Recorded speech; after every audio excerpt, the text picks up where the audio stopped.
Will Marcelo Bielsa always be a problem for Daniel Farke at Leeds United? Welcome back, everybody, to another walkabout video. What's going on in your world? Quick update before we get into this weekend's action and a few topical bits that I want to get into, so stay with me till the very end.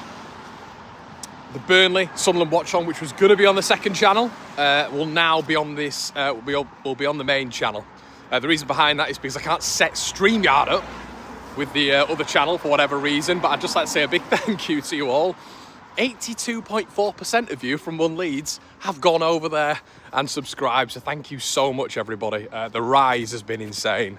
We've gone past 2k subscribers now. We've had a 10k video. We've had another 10k video. We've had a 26k video, so thank you so much. I've only had it live for a week, so thanks so much for your support. But today, I wanted to speak about Bielsa and Farke. Why? Well, is Farke boring? Is Farke too conservative? Are Farke's substitutions poor? Is he a poor in-game management guy? Well, I feel, as a Leeds United fan, going on 32 years of age, we're in a pretty good position. First in the table, the most amount of goals. And before you switch off, this isn't, some of you will be like, oh, he's glazing recruitment again. I'm not. Stay with me throughout this. But we're in a good position. The manager has won, I believe, the most points in Championship history. This is the weakest division I've ever seen at Championship level, I have to be honest. Make of that what you will. Is that maybe a little bit more damning on Daniel Farke that we're not further ahead, potentially? Conversations there to be had. And let me know in the chat. But we're in a pretty damn good position, I would say. A forward line that any team in this division would take. Every single team in this division. Ramazani, James, Nonso, Solomon, Joseph, Peru, Aronson. They all take it, every single one of them. So what's going on?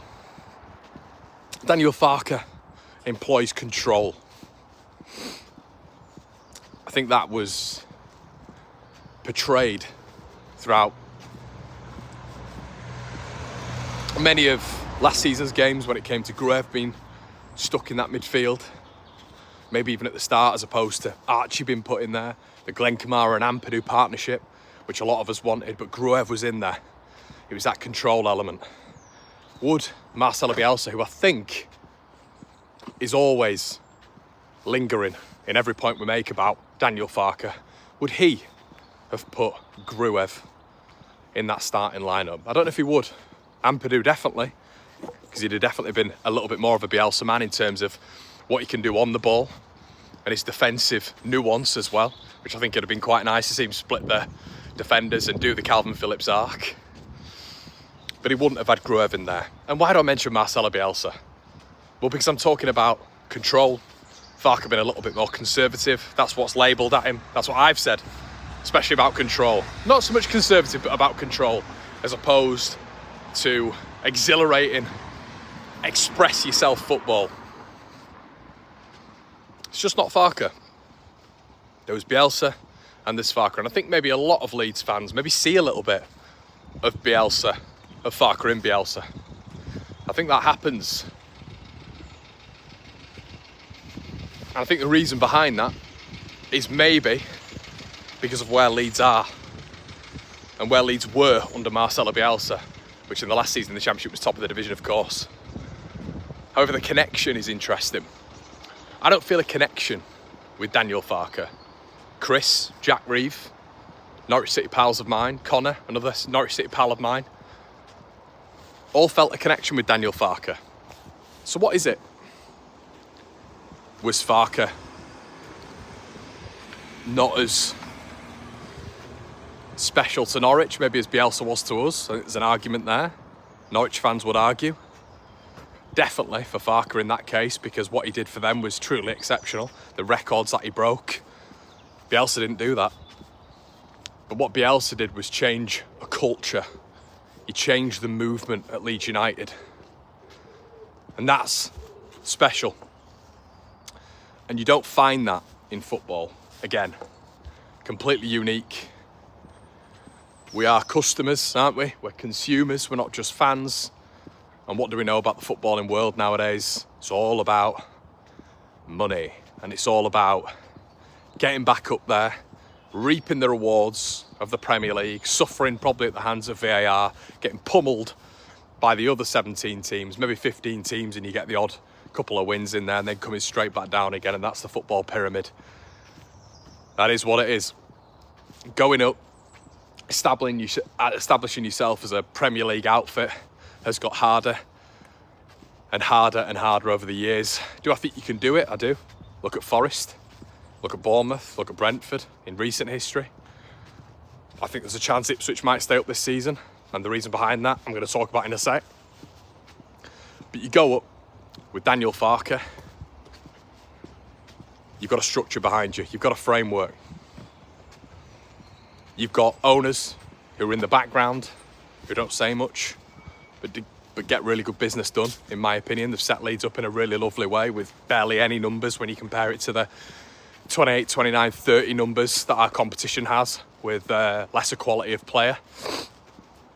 Leeds go up to the Premier League. Good structure, good recruitment model behind us, nice skeleton, spine, structure, framework, all those good things. And that is where you feel that the manager would then be able to thrive with all of these things behind him, which I don't think Bielsa had. Bielsa was fronting a League One operation at the time.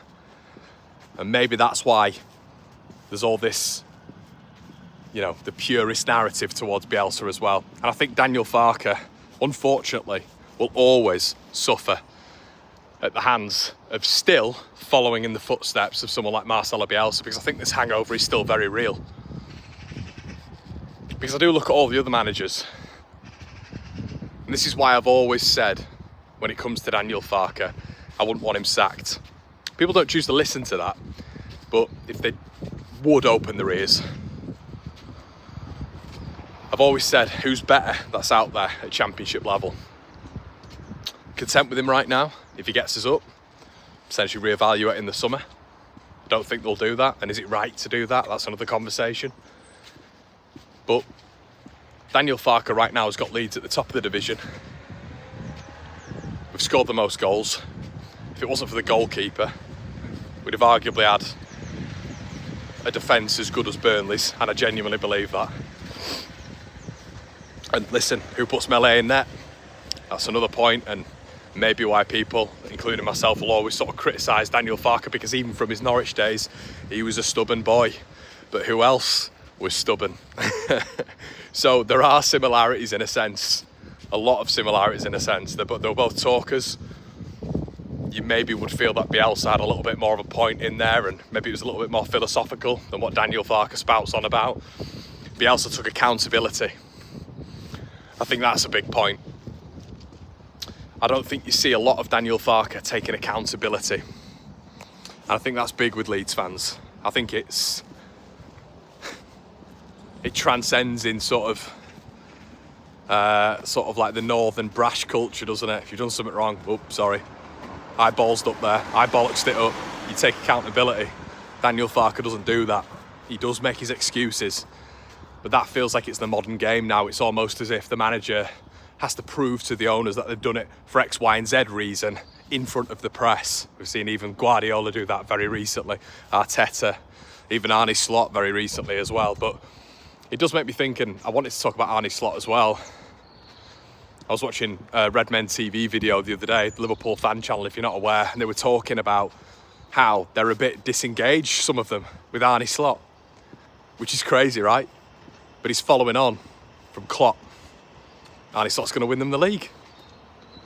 Klopp struggled to do that. But what was it under Klopp? It was exhilarating, it was dynamic, everything was on the edge of your seat, it was intensity. And I know there was a succession there. It went from Klopp to Slot, which must be very difficult, and Slot's done a great job. But there is still the Bielsa hangover. Because let's be honest, we didn't really have a proper manager in the Premier League. Maybe aside from Marsh, the rest were just caretakers. And I feel like Farke, and I feel like maybe the next man after Farke will always be compared to Marcelo Bielsa. So is it fair to call him boring. I think it is unfair. I think he's different, but he's certainly not boring. The proof's in the pudding with the amount of goals we've scored, with the games that we're having. Should we blow teams away a little bit more? Of course, but the other two teams are the exact same. They've scored less goals than us, and Sunderland have as well, you know? So we're going up against two teams who, right now, are in the first year of parachute payments. We're top of the division. They're scrambling for signings. We're not. Top of the division. Got two hopefully winnable games coming up at home, which could see us extend our lead again and remain top of the division. And it's going to come down to the end point. We all know that, but I think what we can say right now is going up to the Premier League with an ownership who are more solidified. They've got a rap sheet of success. You know, you've got a guy in Parag who I think is a very cool customer. Angus brings that continuity and the experience from that Bielsa era, even though a lot of us do question some of the things he says and does. He does bring that continuity so he can bring those valuable experiences. And we've got a guy at the helm who's won it all at this level. You know, he's won it all at this level. So I do wonder if it'll change, if Leeds do get promoted. It brings me on to this weekend and Danny Roll, Sheffield Wednesday. It's interesting, they all love him. He's got a very underappreciated side of which I don't think is any good, to be honest, so I'm part of the underappreciators. But what Danny Roll's doing is getting the absolute best out of it. What Danny Roll does is he goes to any team in the division and goes for it. Who does that remind you of? But can you do that with Leeds? Danny Roll's an excellent manager, but can a manager come in with the pressure that you have at Leeds United? There's not really that much pressure on Sheffield Wednesday. Let's be honest, the ownership structure is an absolute mess. Sheffield Wednesday have been in the oblivion really for the abyss for many years now. There's not really that much pressure. It's a similar vibe to it probably when Bielsa took over at Leeds. Mid-table mediocrity, no expectation.